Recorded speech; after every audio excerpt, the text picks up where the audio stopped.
I mean, we were dead to rights there in the first half, just really bad performance, and towards the end of the half with all the foul trouble, and I was deciding between whether to just go back to the bigs and see or just go small, and I think the small ball lineup really brought us back, just the faith that closing run. I mean, being down 19 is one thing if you can score 80 or 90 points a game, but being that we were down 19 and didn't have that many points, that's a real hole. And so I think you saw a ridiculous amount of effort and faith in on the defensive end, and generated everything. I mean, I believe I'm going to think we had about 26 to 30 points off of layups, like not contested, just honestly, 13 of them is what I heard. And, you know, you work that hard, you hold the team to 13 points in the second half when you're down 19 in the first, and you come back and you have the ball to take the lead on a three by a kid who just hit one. You have Kelsey on a pull up. And then you got Meier on the layup there. And, you know, I don't think we do a lot different there except hit the shot. And we got to figure that out. We gotta have someone that we can ride that can just step up and hit the big time shots for us. Like Kelsey and Carla going 4 for 21. I'm telling you, they're in the gym. They were in the gym this whole time. They were working on their game. Those kids are competitors, and you know, we got to figure that one out.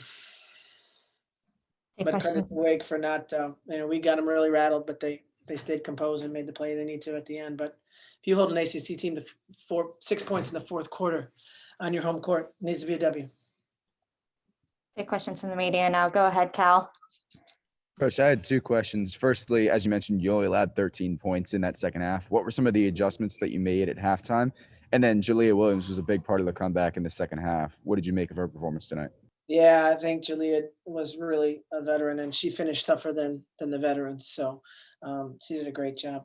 The adjustment, it was we were not able to press when we, at one point, I think we only had like 5 field goals. I don't know if we had more than 5 in the first half, but I remember thinking, yeah, I think we made 7 field goals in the first half. So it's hard to press on misses. So when we started and got a few steals and layups and could press again, it allowed us to press. But you know, when your offense is like that, as bad as it was, then we gotta find another way to put the pressure on them. But I mean, at halftime, I felt real confident. I thought I knew my team. I had asked them before the game to, you know, be patient, and then I really actually asked myself to be patient, because I don't think screaming and yelling at them when they were making some rusty mistakes was going to help us. It's been an unbelievably weird 25 days of keeping a team in it, and you can tell our team's in it. You can tell they're competing. You can tell they've been working their tails off. But you know, I think it's unfortunate that we just couldn't get it together. But I stayed faithful in them. I still believe in them, and I think they still fought. They fought as hard as. I mean, we did not have an offensive hangover. I mean, we just kept playing D and kept grinding it out. So it'll turn for us. Next question comes to Michelle. Go ahead, Michelle. All right. Katie, I was just going to ask you about the layoff. I mean, not playing for 25 days, you know, how much of a factor was that? I don't know how well any team could do having not played in 25 days. Well, you know, and it was kind of tricky too, because Wake was changing the defenses a lot. So you got, you know, and we've had a couple preps, like we thought we had a game. We've had 3 times, almost 4. We tried to squeeze another game in. And so it's not like we could just work on, we thought we had games, and then, you know, the day of or the day before we didn't. So it wasn't like I knew it was going to be 25 days and you could install some stuff and really work on stuff. It was more like, oh my gosh, we got to change. We might have another game. So that hurt us a little bit, certainly in the late game situation. But I mean, honestly, we got the stop we needed. We did the defense we needed. We got the ball. We got 3, you know, Mavis going to make that shot if we get it to her again. I mean, there we were going to win on the last second, take the lead, win the game. And, you know, we got to do a better job. Any other questions for Coach Meier?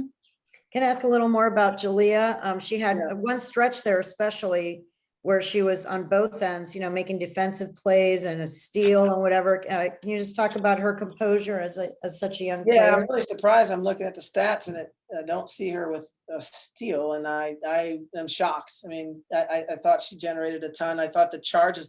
Hey, MJ, City Baba, that might be the hardest she's ever played in her life. And to be honest, I think Kelsey Marshall played her guts out on the defensive end. Just had an off night shooting, but on the defensive end, Kelsey with 5 steals, MJ rebounding her tail off. I thought Lola to start the second half really got in there, got us some defensive rebounds, and the charges that we took. I mean, there's guts. I mean, you got to love this team. You got to root for them. But yeah, this is when we're going to really feel like we left on the table.